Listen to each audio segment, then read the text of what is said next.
Kayo ba yung mga sour loser?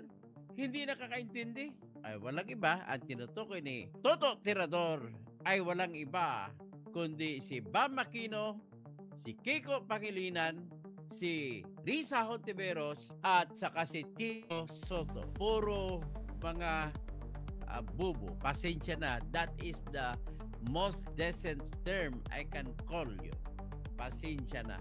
Pasensya na. Pwede natin sabihin, Diyos ko Lord, patawarin ba't hindi nila alam ang ginagawa nila? Ang namayani po sa inyo ay ambisyon. Yung ambisyon na makukuha na ng mga grupo ng mga dilaw pagka-presidente sa Pilipinas. Binibigyan nyo ng kulay yung ambisyon na walang misyon. Alam ninyo na matibay na kalaban si Sara Duterte, kaya gano'n ang ginagawa ninyo. Aminin nyo, hindi. Ambisyon na walang misyon ang nagtutulak sa inyo para maggawa-gawa ng resolution.